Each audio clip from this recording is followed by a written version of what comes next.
It's being live streamed, so there are folks out in wherever wishing they were here having fun with us. But I just want to thank all of you who did come today. It has been an incredible week. I cannot tell you how much I have learned and how much I have enjoyed the experience. Electric vehicles are the future, but they're also the present, and we need to make sure that there are ways to make that more accessible to everyone. Infrastructure, first and foremost. I have become the poster child for range anxiety. But it is really, really fun, and I want to thank our board. We have several board members here, quite a few actually. First and foremost, Scott Miller, who was the chair, the lead of this working group that put this event together.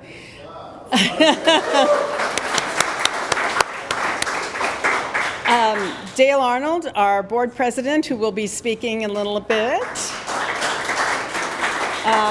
Bob McAllister from down in Lawrence County. Craig Foster, who's our treasurer. I haven't told him yet how much this cost.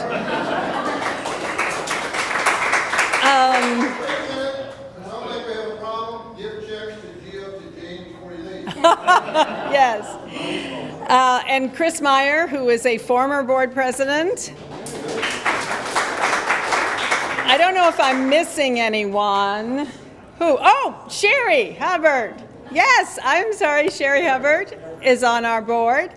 A lot of our partners are here tonight. Pat Valente from the Ohio Fuel Cell Coalition. They were a great partner. Our partners in the various regions, Tim Benford, who is an amazing organizer. It was pouring rain, and there were, 60 people outside looking at cars. It was amazing. It was great. Gary Heaton, whom I call my EV whisperer, because I call him at least 5 times a day and what am I going to do with this? So he has been amazingly helpful to me in my first experience with an electric vehicle. Who else am I missing? I hate the thought that Mariah, who put together today's great events in Columbus, at OSU, and Yellow Cab. Yellow Cab is a great story. If you haven't seen that, be sure and watch that when it's up on video, because it was a really impressive story. So thank you. Green Energy Ohio is, who else am I missing? Oh, well, Sam and we're doing this. Maureen McConnell, who served on our working group with Clean Fuels Ohio, arranged for so much administrative support with our registration systems that we desperately needed. Thank you. And then Sam, of course, will be speaking in a bit. Now, have I forgotten anyone? My staff, Franny, Emerson, I don't know. Everybody here has contributed to what we are doing, and that's just great for me. Green Energy Ohio has a mission, and our mission is to promote renewable energy, to promote the various opportunities that people have for a diverse set of energy sources: wind, solar, geothermal, all of the above, fuel cells, hydrogen. There is so much out there, and we are on the brink of some real progress. And with EVs, the expansion, the growth in production and development and adoption, I said earlier, it's nothing short of miraculous. And to prove that point, of course, you may have read that the Pope is getting a new Pope-mobile, and it's going to be an all-electric Fisker Ocean. Absolutely. So there you go. I'm going to now, I could talk forever about this week, but I'm not going to.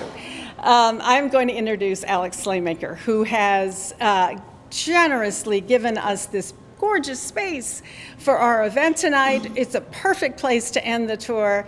And Alex, please come and welcome us. Yeah, definitely. Thanks, Jane. My name's Alex Slaymaker. So nice to see so many friendly faces and meet some new folks. It's just so nice to have people back in the space. It's been over a year and a half. This is our first public event, and I just have to say it's very energizing. So thank you for coming out today. I lead sustainability initiatives at Smart Columbus, and you probably are kind of familiar with the organization. I won't talk too much today, but if you want to follow up with some conversations, we're always looking for different collaborative partnerships across the whole state, really. So definitely reach out if you're interested in electrification, decarbonization, digitalization, all of the really important kind of transformational shifts that are going on in our community, because we're dabbling in all of them and would love to partner with you. But with that, thank you so much for coming, and I think I'm going to pass it off to Howard. Howard, yep, with Drive Ohio. Thank you, Alex, and thanks for putting on this great event. I am Howard Wood, Executive Director of Drive Ohio, and for those not familiar, that's all things connected, autonomous, shared, and electric, and both on the ground, as we see here today, and in the air, because advanced air mobility is becoming as much of a story as the things happening on the ground. If I had to predict the maturity of some of these technologies, I have to put electric vehicles probably ahead of the others. So this is a very exciting time. Drive Ohio last year published something of a statewide plan and report. It was a little bit of an education plan, but a little bit of a where can we fill the gaps in electric vehicle charging stations to reduce range anxiety. And as of today, I can say that we're working with the governor's office, and it's a little bit of a preview, but the governor and lieutenant governor have an ambition for Ohio to be #1 in electric vehicles. Very important to a state that's so dependent on vehicle manufacturing. #1 in engine manufacturing, #2 in transmission manufacturing. This is an economic development play for Ohio, and frankly, the governor and lieutenant governor expect to be in the forefront with the state, because it's an economic development and a jobs play as much as an environmental play. So very important for us. So I would just say in the next few months, you'll be seeing some announcements that state that Ohio is going to be #1 in manufacturing electric vehicles. We have a lot of development projects underway in manufacturing, in charging electric vehicles, and in selling electric vehicles. So that's just a little spice for the recipe for the future, and I'll stop at that. And I think I go to William now? I'm going to come up and I'm sorry. thank you, first of all. Yes. Thank you so Sure. much. I think the importance of Drive Ohio, we can't do this alone. This is a team effort. This is going to take government. It's going to take the private sector, like AEP. It's going to take organizations like Clean Fuels Ohio and Green Energy Ohio. It's going to take everybody to make this happen. And we really appreciate the work that you have done at the Department of Transportation. You are a great partner in this, and I want to thank you. And now it is time for William Murdoch. There you are. I'm looking around. Executive Director of MORPC. You have 75 communities now, I believe. 75, that's right. And this is another point that I have made repeatedly on the tour. The best things are being done at the local level. It is absolutely true that you have communities across the state, cities, counties, municipalities of all sizes are engaged in so much good work with sustainability and with electric vehicles, and we saw many of those. And I'm just happy to have you here today. Well, thank you. Thank you. Glad to be here. Well, hi, everybody, and thanks for allowing me to speak here at the end of your tour. And to your comments, it's going to take a lot of collaboration, a lot of rolling up the sleeves and working together, because even though we're going to be the #1 state in EV manufacturing, we got a whole lot of work to do at the local level. And when I look around and I see the faces in this room, people whose boards my team serves on, people who serve on our board, people who are collaborators, there is momentum. There is excitement around this, and as somebody who Sherry knows, I've been driving an electric vehicle for years, to see it coming to this point where that might just be normal, isn't that exciting? Isn't that exciting? So, again, I'm William Murdoch with the Mid-Ohio Regional Planning Commission. Our friends call us MORPC. We do work with 75 local governments of all sizes across Central Ohio. So think the whole spectrum of local government: villages, counties, townships, big cities, small cities, rural, urban. A lot of them have done some really impressive work on this. All of them are interested in where this is going. And that's why our organization is deeply involved in this. If you know us, you know that we work on transportation, we work on sustainability, and electric vehicles are a core part of that strategy.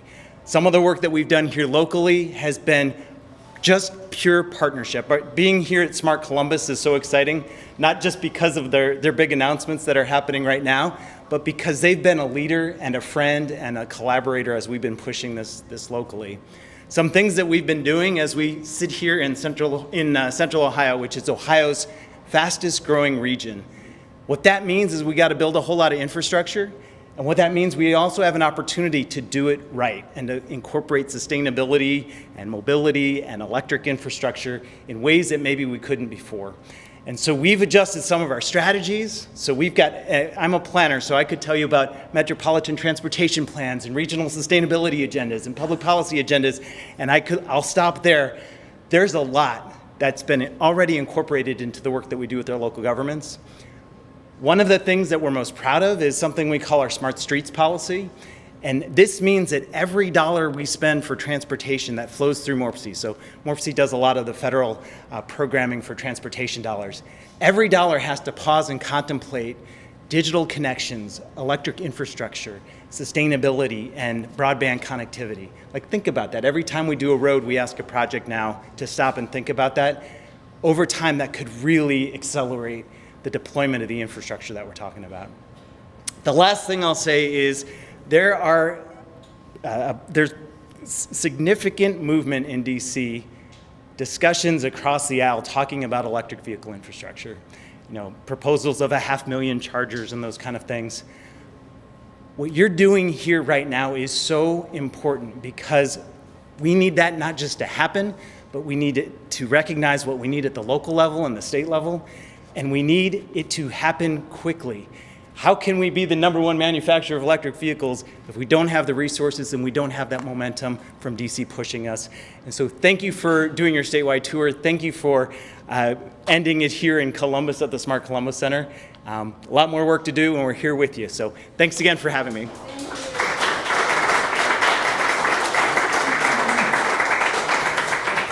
It is amazing. Green Energy Ohio, and I'm sure most of you know, did for many years, actually I think almost 17 years, a solar tour. And to me, electric vehicles are the solar panels of 2021. Because when we started doing solar tours, you didn't see them on every street. And there wasn't as much information available if you wanted to consider them. So now today, solar panels are everywhere, and that's wonderful, and we're not going to stop promoting them and showcasing them, but electric vehicles are on the cutting edge, and so we need to keep that going. I am now going to introduce Sam Spofforth. I always mess up his name. Spofforth. I did, Spofforth. Sam, I have known Sam for a very long time. And we have worked together in other capacities. We all kind of circulate through previous lives, but he is a great, great partner to Green Energy Ohio. And really, when we first started thinking about this, we were like, well, is this sort of stepping on Clean Fuels Ohio's toes if we do this tour? And then we're like, no, they're going to be with us every step of the way, every mile. And they were. And for that, I am very, very grateful. So please come. Thank you. Well, first, Jane, I'd just like to thank you and your entire team for being so gracious and reaching out to us and for collaborating. I mean, as you said, it's going to take all of us. It's going to take more than all of us here to really accomplish the goals that we need to accomplish. And so we really appreciate you stepping in to the electric vehicle space and providing this leadership also. And I'd also like to just make a few remarks. I mean, I guess we're just recovering from a pandemic, or we're still in the process of recovering from a pandemic. This is the first kind of networking event, fun reception. I can't tell you how good it feels to be here. But if the pandemic, one of the many things that it taught us was that we have disproportionate impacts from transportation pollution in our community. There's so some of us are facing a lot greater health impacts, and we've seen those health impacts really come to mind here through the pandemic. But we also know through the GEO tour and otherwise that electric vehicles are really a big part of the solution there. And there are other things that we work on as well. I think electric, other forms of sustainable transportation that our organization works on, biofuels, natural gas, et cetera. It's going to take all these things, but electric vehicles are really an important part of the solution. It's important to provide mobility access, clean mobility access to the entire community, to the entire state, and that means urban communities, it means rural communities, and again, a lot of what you featured on the tour. So it means also that we need to focus on policy, and so I was really so glad to see that is something that you're explicitly with this tour really trying to leverage. And we need policy at all levels. First of all, we need it at the local level, and we're talking about we want to Bill, we want to work with all 75 of your communities and have them look at building codes. Make sure that we have the make-ready wiring to electrify parking lots, parking spaces that are in all new and significantly renovated buildings. And so that's a focus. Streamline permitting processes for EV charging infrastructure. A little bit convoluted right now, but there's some good models out there about how we can streamline local permitting process. And then finally doing community-based transportation electrification planning. And of course, that means looking at where we should, where we need EV charging infrastructure, how we're going to get it there, what kind of financing structures that we're going to be able to use. But it means really in whatever way providing access for everybody to clean mobility. But we also need policy at the state level, and that means incentives to purchase electric vehicles, whether you're a consumer or whether you're a commercial fleet. And it means investments in infrastructure, just like we've been talking about. And it also means a focus on jobs. It means a focus on workforce development. It means a focus on retooling manufacturing. And so we've got great companies in Ohio that manufacture engines and transmissions. As we continue on with increased market adoption of EVs, so some of those components are going to be needed less and less. And so we have to help manufacturing transition, especially in a place like Ohio where auto manufacturing is so very important. And then we need also planning at the state level, and Howard spoke about that. And then, of course, at the federal level, we need investments. And then that's, again, to William's point, that's what we're in the process of focusing on. So, again, thanks again, Jane. Really appreciate the collaboration. Look forward to working with you. Thank you. Thanks.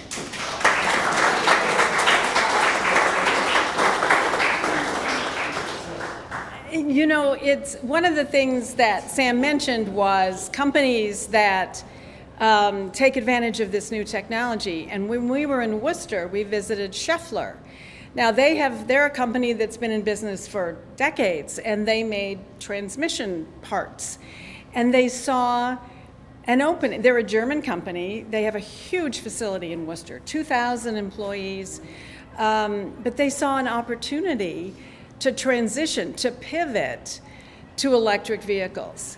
And you see this happening where companies that have been in business for a very long time, it's not just the startups and the entrepreneurs, it's the established corporations that are finding ways to take their product into these new markets. And that's so important, I think.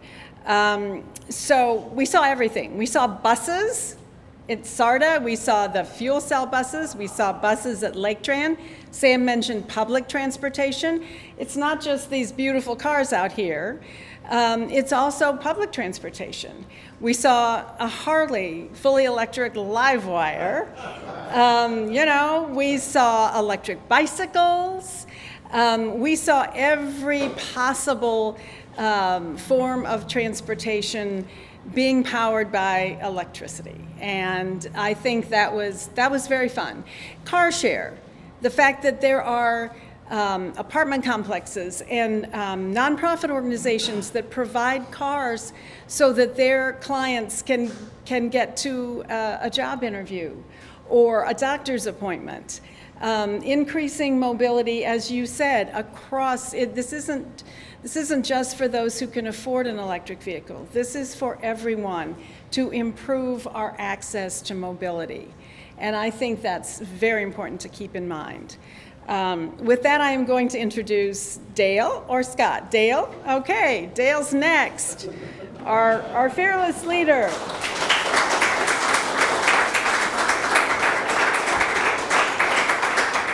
Good afternoon. Really appreciate you coming. It's amazing the number of folks, basically, I've had the opportunity to work with in this room in various leadership capacities with several organizations. I'm so glad you're here. When we talk about energy generation, transmission, distribution, logistics, technology, transportation, we are in the largest period of transition that we have ever seen. This is bigger than when electricity started coming out and you started seeing other emerging technologies in the 1920s and 30s. It's absolutely, positively huge. So I've worked with a lot of you on a lot of those particular aspects. I remember when I was young, and starting with my job with the Ohio Farm Bureau about 36 years ago, I was asked to talk to a group of executives, tell them of our goal and vision. I called it a diversified energy portfolio. Several of them in the room said, "You are crazy, that will never happen." 30-some years later, they're crazy because it did. And you're living proof with regard to that. I really appreciate working with all of you with regard to that. I appreciate working with Jane and the tour, Sam and others basically in the room with the public utilities, public policy, a number of particular things.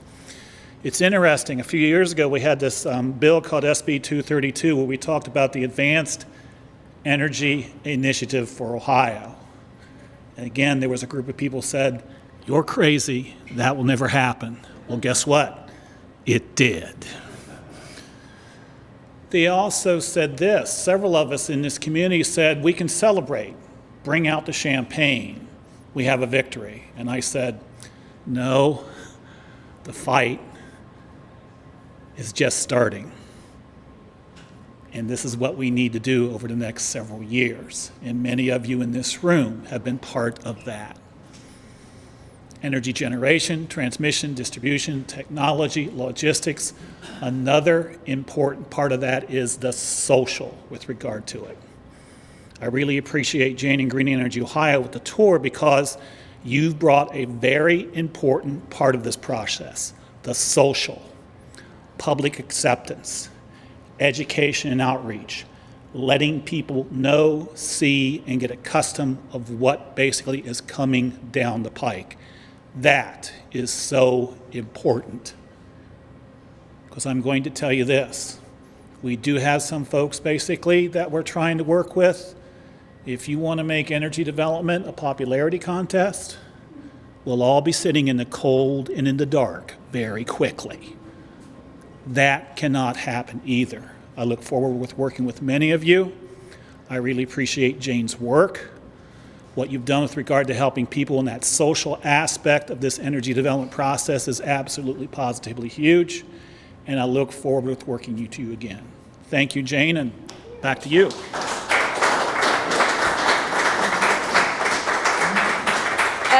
As I'm sure most of you know, Dale is with the Ohio Farm Bureau, and if you haven't seen his presentation, he spoke in Worcester the other evening about electrification of farm vehicles.